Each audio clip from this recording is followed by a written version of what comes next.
soldiers in the British Army at the turn of the 19th century were expected to forage. While not on the march or in combat, the infantry wore a forager's jacket and hat, which was considered more casual wear, or a uniform they wore when attending to tasks around the military camp.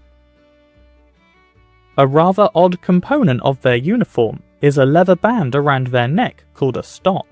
During the Napoleonic period, many countries' armies were obsessed with upkeeping a professional appearance amongst their soldiers. These stocks were designed to keep the soldier's head up, making the man look proud and keep his head facing forward.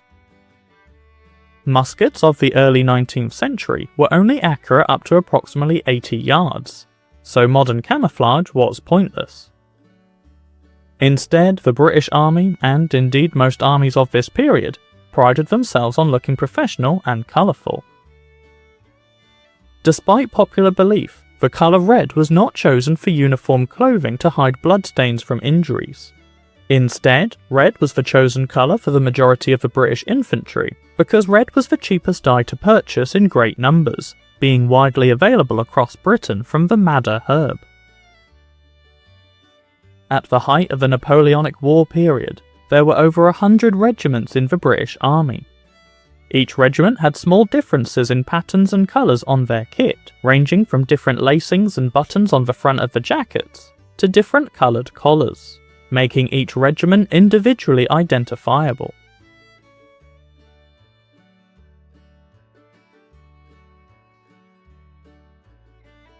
Next, the infantryman wears his ammo pouch. These were made of black leather with a thick band, and would hold the soldier's ammunition as well as his charges and spare flints. The ammunition bag would always be worn on the infantryman's right hip, so he can easily reach into the bag when reloading his musket.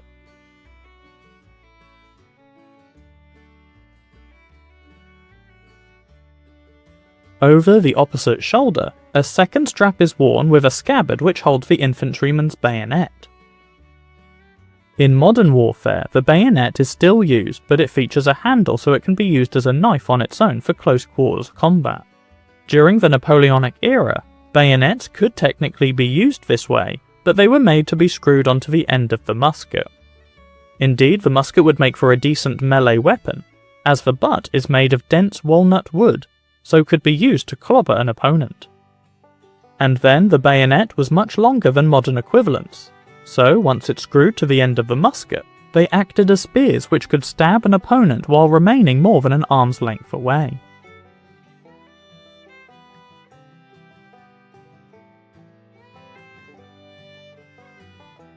And now a second bag is worn, called a haversack.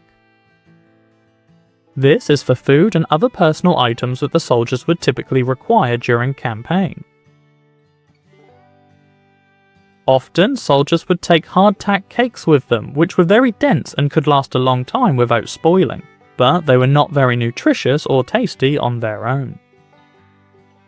Due to the extensive marches that an average infantryman would be expected to do during both training and real campaigns, staying hydrated was of utmost importance. These large water bottles were carried by all infantrymen, and they were all painted a light blue colour, often with the soldier's regiment number painted on them.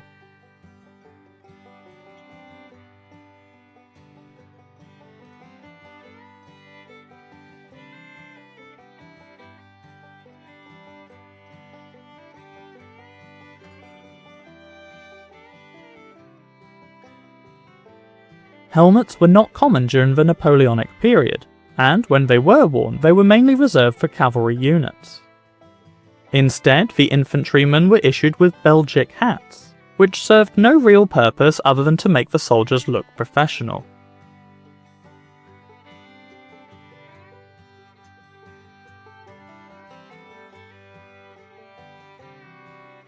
Military-issued backpacks changed a lot during the late 18th and early 19th century, evolving from large heavy bags which held a soldier's spare kit, shoes, sleeping sack and sheets, to much smaller bags which only kept the bare necessities. This is likely due to two main contributing factors. Speed and mobility on the battlefield and during campaign marches became increasingly more of a priority. As well as this, as the British Army gradually continued to evolve, better logistics were worked out, meaning that more kit could be stored on baggage trains rather than having to rely on the soldier bearing the load himself.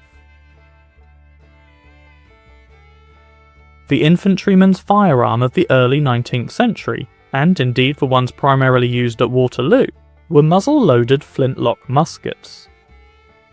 Muzzle-loaded because the soldiers would need to put the gunpowder and the musket ball down the muzzle of the gun, and flintlock because a small piece of flint was struck to create a spark when the trigger is pulled, and this sets off the combustion which fires the musket. These muskets were given the nickname Brown Bess, but their more official name was British Land Pattern Musket. They were in service from around 722 to as late as 1867, although many different alternative types of gun were being used in the British Army by the mid-1840s. Likely thanks to the long service of the Brown Bess, they were sold all over the world and used by many militaries across the globe, including the Chinese, Native Americans, Vietnamese, and both the United States and the Confederate States of America, because yes, they were two separate identities during this time. The origin to the name Brown Bess is uncertain, but one strong idea is that Bess was a common derogatory name given to a woman, and brown meant plain or drab. Even in the modern British Army, some derogatory slang terms for issued kit are still used. For example, a sleeping bag is often referred to as a DOS bag, the word DOS meaning being lazy or not doing anything worthwhile. Another origin story for the name is that Bess was likely an abbreviated word for arquebus or blunderbuss, which were two predecessors of the musket. And brown simply referred to the colour of the characteristic walnut stocks that the guns were made of.